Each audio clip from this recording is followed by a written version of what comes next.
Welcome sa bawat isa and welcome to our visitors here.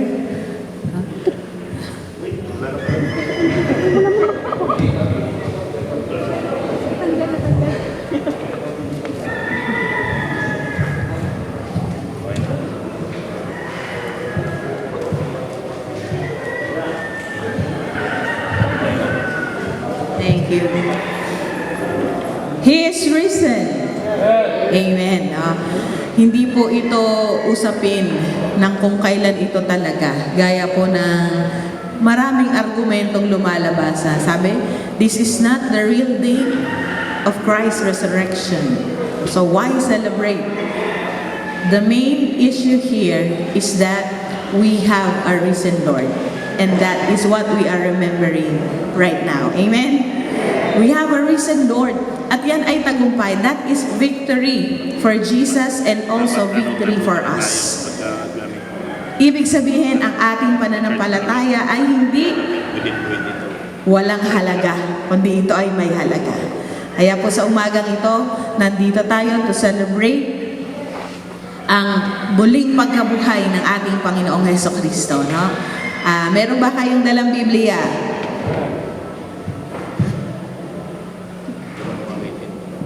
Makibukas kayo sa akin sa aklat ng Filipos, Philippians chapter 3.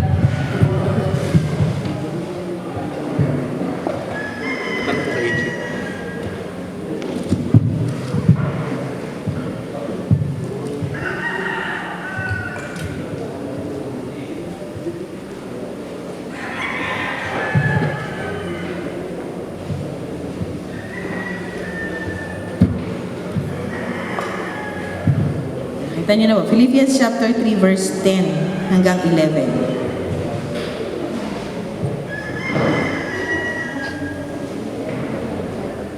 Ganito po ang sinasabi. Philippians chapter 3 verse 10 to 11. Ang tanging hangarin ko ngayon ay lubusang makilala si Kristo, maranasan ang kapangyarihan ng kanyang muling pagkabuhay, makibahagi sa kanyang mga paghihirap, at maging katulad niya sa kanyang kamatayan. Umaasang ako man ay muling bubuhayin mula sa kamatayan. Pinagpala po ang kanyang mga salita. Tayo po ay sandaling manalangin sa Diyos na muling nabuhay, Diyos ng mga patay, Diyos ng mga buhay. Ikaw ang naging isang banal na Diyos na makapangyarihang aming itinataas sa aming kalagitnaan. At sa aming pong pagdulog sa iyong presensya, amin pong itinataas sa amin pong puso, walang iba kundi ang iyong dakilang pangalan. At sa aming kalagitnaan, ikaw pa rin ang siyang matanghal. Sa umagang ito, mangusap ka po sa puso at isip ng bawat isa at sa lahat ng nakakarinig ng tinig na ito. Dahil ika'y makapangyarihang Diyos at walang imposible sa iyo. Ikaw ang Diyos na mahayag sa umagang ito at ang iyo pong mensahe ang tanggapin ng bawat isa sa aming puso, sa aming isipan ay aming maitago, aming maingatan upang kami hindi magkasala laban sa iyo kailanman. Manahan ka sa aming kalagitnaan, o banal na Espiritu at kumilos sa bawat isa. Sa pangalan ni Jesus. Amen. Okay. Empowered to arise by the power of His resurrection. Empowered to arise by the power of His resurrection. So it is through the resurrection of Christ why we have that kind of power that even death, nor the power of darkness cannot destroy. Amen. Amen. He is the Lord. His resurrection guarantees empowerment for those who trust and believe. Ang kapangyarihan ng Diyos sa kanyang muling pagkabuhay ang siyang sumira sa lahat ng ginawa ng kaaway sa ating buhay. At yun din ang magbabalik ng ating identity, ng ating yung pagkatao, kung ano tayo, kung sino tayo, at magbabalik ng lahat ng ninakaw ng kaaway sa ating buhay. He is the Lord. He is the only God na siyang dahilan ba't nandito tayo ngayon. Sabi po dito sa ating verse, ang tanging hangarin ko, Jesus is risen, no? Yan ay given. Ibinigay na yan, no? Alam na yan sa atin. At siya sa kanyang muling pagkabuhay, the power of the resurrection of Christ gives us power over death. His resurrection gives us power over death. Bakit? Kasi si Jesus mismo ay nabuhay. Sa lahat ng nagkiklaim na Diyos, namatay, pero hindi sila nabuhay. Si Jesucristo lamang ang tanging nabuhay mula sa mga patay. Isang napakaliwanag na patunay na walang ibang Diyos maliban sa Kanya. Kaya ang sabi dito ni Apostol Pablo, ang tanging hangarin ko ngayon ay makilala si Kristo. Who is Jesus Christ? He is the resurrected one. Diyos na buhay at may kapangyarihan na magbago ng ating buhay. He is able to change your life. The resurrected Savior has the power to change us. And He has the power over death. At yun na ipinangako niya rin, di ba? Ang sino mang nangamatay ay muling mabubuhay. Silang nakakilala kay Kristo ay muling mabubuhay. Kaya alam din natin ang katotohanan yan. Alam po ba natin? Tayo man ay mamatay dito sa lupa, pagkatapos ng kamatayan, tayo ay muling mabubuhay kasama ni Kristo. At siya na ipangako, ang nag-iisang Diyos na kinilala sa buong mundo na namatay at muling nabuhay. It gives us power over death, yung resurrection in Jesus Christ. At siya ang Diyos na ating sinasamba, ang Diyos na mayroon tayo ngayon. Do you have Jesus in your heart? Amen. So we have the same God here. There is no other God here but Jesus Christ. Siya lang. At ang Diyos na yan ay namuhay na muli. Nabuhay na muli at sa kanyang muling pagkabuhay, ang pag-asa na tayo man ay bubuhayin muli pagkatapos ng kamatayan. Na sa verse 11, umaasang ako man ay muling bubuhayin mula sa kamatayan, katulad ng pagkabuhay na muli ni Kristo. Tayo bubuhayin muli. Kaya there is no fear in death because Jesus, He is risen. And those who believe in Him will also rise from the dead. That is our hope. We as believers of Christ. So hindi tayo mananatiling patay. Tayo ay namatay dahil sa kasalanan. That is our spiritual death. Pero hindi tayo nanatili doon. Nung tayo ay na-born again, tayo ay nabuhay na muli at ipinanganak into the family of God. We were born again into the family of God. Tayo ay binuhay. So yun yung isa nating bagong buhay, the new life that we have in Christ. Jesus Christ overcame death. And that is through the power of His resurrection. Siya lang, nag-iisang Diyos na ating mapanghahawakan, mapagsasampalatayanan, at ang kanyang mga salita, ang kanyang pangako, tunay na makiklaim natin. Kasi siya ay Diyos na buhay. Buhay ba si Kristo sa inyong buhay? Amen. Nabuhay siya si Kristo, Hindi siya namatay. So, nung Friday, hindi siya namatay. Kundi inalala natin ang kanyang kamatayan at ngayon ay inaalala natin patuloy na minsan merong Savior, may tagapagligtas na namatay at pagkatapos ng 3 araw siya ay muling nabuhay. At yon ang kaganapan ng kapangyarihan niya over death. Di po ba?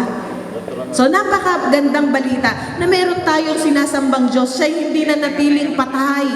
Tayo ay sumasamba hindi sa Diyos na patay. Tayo ay sumasamba sa Diyos na buhay. Diyos na buhay. At tayo ay nagse-celebrate ngayon sa kanyang muling pagkabuhay. Jesus overcame death and His resurrection gives us power over death too. Tayo muling mabubuhay kasama ni Kristo. Pangalawa, His resurrection gives us victory over Satan. Another good news. His resurrection gives us victory over Satan. Matagal na tayong inalipin ng kaaway at huwag na tayong magpapaalipin pa. Huwag ho nating hayaan ang kaaway, lagi tayong mamanipula, lagi tayong maimpluwensyahan, lagi na lang tayong itinutulak doon sa mga bagay na hindi nakakalugod sa Diyos, mga bagay na siyang naging dahilan ba't namatay si Kristo sa krus. Huwag na nating paulit-ulit na gawin yon kasi may victory na, di ba? Nagtagumpay na si Kristo at kaya tayo rin ay magtatagumpay over Satan. Bakit? Tayo ay anak ng Diyos. Alam mo ba sa sarili mo na anak ka ng Diyos? Tayo ang anak ng Diyos na nabuhay. Tunay na anak ng Diyos na nabubuhay magpakailanman. Tayo yun. At hindi ho yung sapat na nalaman natin na buhay ang Diyos, nalaman natin na tayo ay anak ng Diyos. May isa pang katotohanan. Tayo ay magtatagumpay laban sa kaaway dahil ang Diyos na mayroon tayo ay buhay. Amen. Ha? Kaya magtatagumpay tayo. Huwag nating hahayaan na lagi tayong nalalamangan ng dyablo, na lagi kumikilos dito sa isip natin, no? Yan. At hinahayaan natin, ini-entertain natin. Hindi tuloy nakakapunta sa mga panambahan. Defeated ka. Huwag nating ipapatalo ang kaso ng ating Lord. Tandaan natin, we are witnesses for Christ. Di ba? Acts chapter 1 verse 8, pagdating sa inyo ng Espiritu Santo, ay tatanggap kayo, bibigyan kayo ng kapangyarihan. At kayo ay magiging saksi. Tayo ang tunay na saksi. Tayo. Bibigyan tayo ng kapangyarihan. So, nasaan na yung kapangyarihan? Kung si Jesus ay nabuhay na muli, nasabi dito, His resurrection gives us victory over Satan, then why Satan, siya lagi ang nananalo sa ating buhay? Because we let Satan win in our lives. Don't let him. Kasi Jesus' resurrection gives us victory over Satan. That is the truth. Huwag natin yung kalilimutan at yun ay ating isa pang buhay. Huwag nyo yung iiwanan dito sa court mamaya ang katotohanan yon. At paghayo natin, nalimutan na. Victory over Satan. Yung last week natin na message, yung generational curses. Yan, binali na yan ng Panginoon. Inalis na yan, pinalaya. Ano sinabi ni Jesus Christ, it is finished. Di ba? Tapos na, naganap na, nagawa niya na tayo ay palayain. So why always live in defeat? Kung yung freedom, tinanggap na natin. Di ba? So si Jesus, tinalo niya na ang kamatayan, tinalo niya na si Satan, talunin din natin siya sa ating buhay because that same power, sabi dun sa lyrics kanina, nakita ko, same power that crushed the enemy. Na tinalo ng Lord ang diablo, huwag nating hayaan na tayo. Ayan, sabi, the same power that crushed the enemy is the same power that lives in me. Di ba? So the same power. So kung si Jesus Christ ay nagtagumpay, siya ay victorious, so we are victorious. Don't live in defeat. Okay? Jesus won the victory, and that Jesus lives in us. The same power lives in us. Diba? Kaya po sabi dito ni Apostol Pablo, napakaliwanag, ang makilala si Kristo. Yun yung sinabi niya, at maranasan ang kapangyarihan ng kanyang muling pagkabuhay. Yun yung desire na yun, maranasan ang kapangyarihan ng kanyang muling pagkabuhay. Bakit? Bakit gusto ni Paul? Kasi there is power in Jesus' resurrection. There is victory over Satan. Ayaw niya na manatiling naaalipin ng dyablo. Kaya huwag tayong magpapaalipin sa dyablo. Yung mga hadlang na nakikita nating gawa ng kaaway, para tayo ay pigilan sa gawain, para tayo ay alisin sa presensya ng Diyos, then rebuke the enemy because we have that power in the name of Jesus. Palakpakan naman natin ang Lord, no? Tayo ay nagtagumpay. Tayo ay nagtagumpay, pinagtagumpay, at patuloy na pagtatagumpayin ng ating Diyos because we have that power through the resurrection of the Lord Jesus Christ who lives in us. Pangatlo, ang sabi po dito, the resurrection guarantees our salvation. The resurrection of Christ guarantees our salvation. Ang pagkabuhay na muli, ayan, makibahagi sa paghihirap at maging katulad niya sa kanyang kamatayan. So ito ay declaration of Jesus Christ, sacrifice and death on the cross. Sabi dito, makibahagi sa kanyang paghihirap at maging katulad niya sa kanyang kamatayan. Ano yon? Surrender. Surrender. Isinurrender ni Jesus Christ yung kanyang buhay, yung kanyang sarili, yung kanyang kalooban, maganap lamang ang kalooban ng Ama. So kaya sabi dito, sa kanyang kamatayan, katulad ng kanyang kamatayan. At ginagaranti, tinitiyak, sinisigurado ng muling pagkabuhay ni Kristo na ang kaligtasang tinanggap mo nung tinanggap mo si Kristo ay tunay. Di ba? So alam natin kung anong ating pinapaniwalaan. Alam natin kung sino ang ating tinanggap. At alam natin may katiyakan tayo sa buhay na walang hanggan na ipinangako ng Diyos sa atin. Di ba?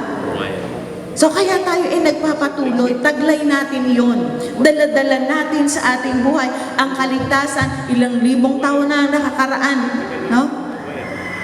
Na ginawa yan ng ating Panginoong Jesus. Niligtas ka ng Lord. Bakit? Kasi mahal ka niya. Iniligtas ka ng Lord. Bakit? Kasi ikaw ay kanyang anak na minamahal. At ayaw niya na ikaw ay mapahamak. Walang nais na, walang sino man ang ninais ng Diyos na mapahamak. No? Hindi ninais niya ng Diyos. Nais niya ang bawat isa sa atin ay maligtas. Pero ano ang pinipili ng tao? No? Ang tao, ang pinipili yung mali. At tayo bilang tayo ay mga Kristiyano, mananampalataya ni Kristo, alam natin ang tama at ang pinipili natin ay gawin kung ano ang tama. Ginarantiyan ng muling pagkabuhay ni Kristo ang ating kaligtasan. Kapatid, ang Diyos ay hindi nagbibiro. Ang Diyos ay hindi nagsisinungaling. No? At ang Diyos, siya ay tumutupad sa kanyang pangako. Nung sinabi niya, it is finished. No? Naganap niya na ang kaligtasan para sa tao. Nung sinabi ni Jesus Christ yun, tinanggap mo iyon. At yun ngayon ang mayroon ka. Ang mayroon ako, ang mayroon tayo. No? Higit pa sa kayamanan na maaari nating matanggap dito sa lupa. Ang kayamanan dito, yan lahat ay mawawala. Diba? Yan inananakaw. Yan ay nasisira. Pero ang kaligtasan na ibinigay sa atin ng Diyos, kung ating pag-iingatan sa ating puso, wala yang makakasira. Huwag mong sirain, kapatid. Atin niyang pahalagan. Kasi ang Diyos, no, kung pahalagahan natin ang kaligtasan, pinahalagahan Kanya ng higit sa lahat, di ba? Na parang ikaw na lang yung tao dun sa mundo. Ikaw na lang yung nag-iisang tao na nakikita niya, ganun kanya kamahal. At yung biyaya niya ay ibinuhos niya lahat sa iyo para tanggapin mo yung kaligtasan na nai-enjoy mo ngayon. No? Our God is good. Let the power of His resurrection empower us to arise from all that kind of defeat that Satan has put in our lives. In-empower niya tayo eh. So huwag tayong mananatili na naandoon at nagsusumiksik pa rin tayo sa kasalanan, nagpapatuloy sa pagkakasala. Walang anak ng Diyos ang nagpapatuloy sa pagkakasala. Amen? Amen. Walang anak ng Diyos ang nasisiyahan sa kanyang ginagawang kasalanan. Bakit? Kasi ang Holy Spirit, the Holy Spirit will convict you. The power of the Holy Spirit will move in your heart to remind the truth about our God, to remind us about our identity, and to lead us to right direction. All we have to do is to listen to His voice. Do you hear the Word of God? Do you hear the voice of God? Huh? So hindi ito nandito lang. No? Hindi tayo nandito at pagkatapos ay wala na. Habang tayo ay nabubuhay, no? Ating papraktisin yung ating pagiging mga Kristiyano at makikita sa atin ang kapangyarihan ng pagkabuhay na muli ni Kristo. So, we are not here for nothing. Jesus Christ died on the cross, no? For you, for us. Siya ang nagbago ng ating buhay at patuloy niyang binabago ang ating buhay. No? Tayo ay work in progress. Unti-unti tayo ay binabago. Tayo ay dinadala ng Diyos patungo doon sa kanyang image na ninakaw ng dyablo. Ibinabalik yon ni Kristo. And that is by the power of His resurrection. Napakagandang balita yan, na may Diyos tayong buhay, di ba?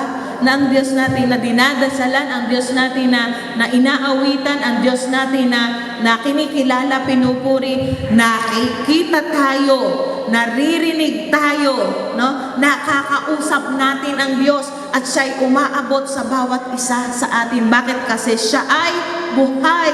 No? He is risen. He is risen. So yan ay balitang ating yakapin. Huwag nating lilimutin. At siya'y kumikilos sa ating buhay.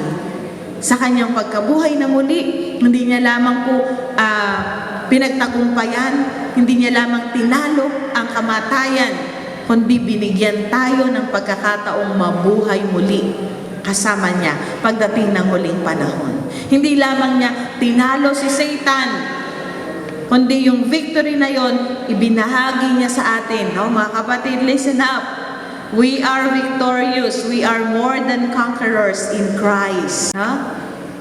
Tayo'y magtatagumpay. Huwag nating hahayaan ng dyablo na tayo ay alibustain, na tayo ay gamitin niya sa kanyang mga pakana dahil yun ay pinagtagumpayan na ng ating Panginoong Jesus. Diba? Sa simula pa in Matthew chapter 4, nang tuksohin ng dyablo si Jesus, nagtagumpay siya.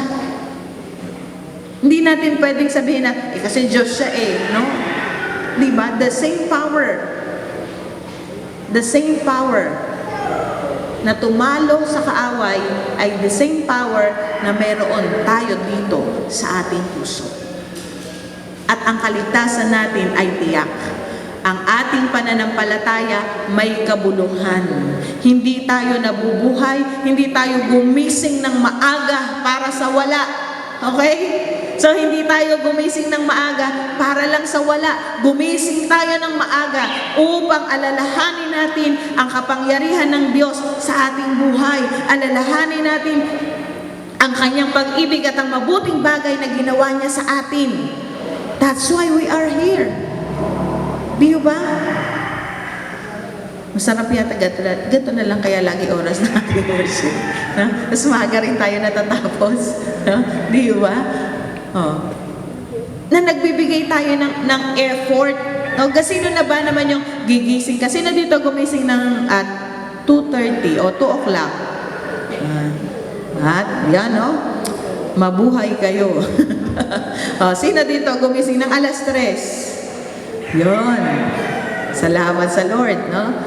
Nakapagsakripisyo sila ng maagang gising. Sino dito gumising alas 4? Ano? Sino gumising ng alas 4? Alas 4 po ang tinatanong. Lampas na yung 2. Okay. 4 o'clock, no? konting sacrifice na mabigay natin sa Lord. No? Doon sa ating mga comfort zone, tayo ay aalis naman minsan. No? So, alalahanin natin yan. Yung sacrifice na binigay ni Jesus Christ, hindi lang yung paggising ng maaga, di ba? Kahit si Jesus Christ na nalangin para sa atin. At hindi lang doon, di ba? Kahit ang sarili niyang buhay. Tapos sasabihin natin, no? Yung, ano yun, yung awit na yun. Minsan parang ayaw kong ipaawit eh. Kung mayroon lamang akong salibong buhay. Ang kasunod, hindi pagpapalit, lahat sa'yo'y ibibigay. Di nga makagising ng maaga eh. Tapos lahat ibibigay. Diba? Paano ba yun? Diba kung minsan, yung confession natin ay sumasalunga, ano? Sumasalunga doon sa ating mga ginagawa. Pinapabulaanan ng ating ginagawa yung ating confession. Minsan parang ayoko yung ipakanta eh, no? Para, diba? Lahat sa'yo'y ibibigay. Ano? Gayon pa man sa'king nag-iisang taglay. Ano sabi? Ilalaan bawat saglit upang ibigin ka nang walang humpa. Di nga maka-devotion, bawat saglit. Diba? Sabihin niya, ibibigay, ilalaan bawat saglit. Hindi nga makapag-devotion. Hindi nga makapag-pray, hirap na hirap. Tapos sabihin, ilalaan bawat saglit. Jesus Christ gave His all. When He died on the cross, He gave His all. Kaya tayo din, di po ba? Gaano ang ibinibigay natin sa Kanya? Do we give Him our all? Do we give Him our all? Yung bang binibigay natin, is it the best for the King of Kings? Yun ba?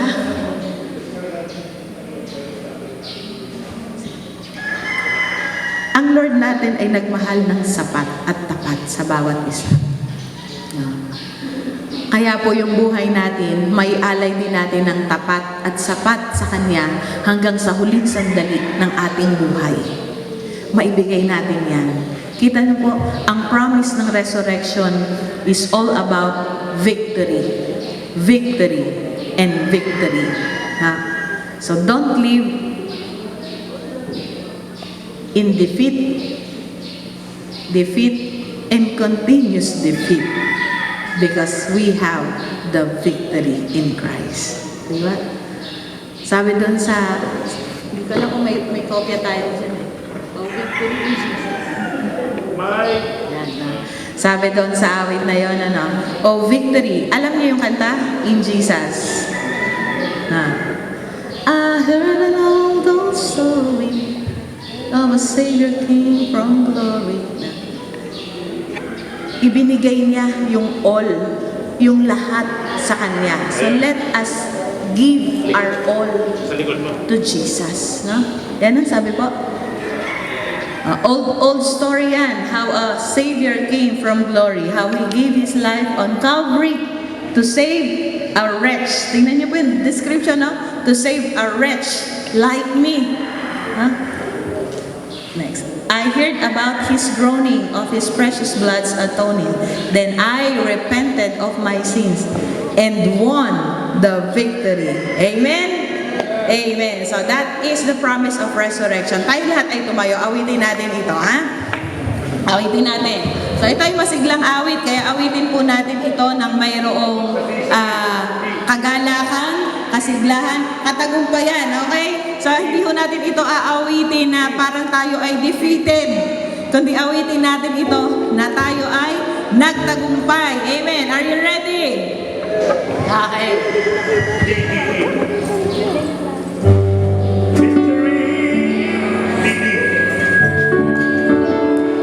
Victory in Jesus.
ang iyong pagkabuhay na muli ay patunay na ikaw ang nag-iisang Diyos. Ikaw ang buhay na Diyos na kumikilos sa aming buhay at patuloy na gumagawa upang kami papagtagumpayin laban sa kaaway. Salamat sa promise mo ng resurrection.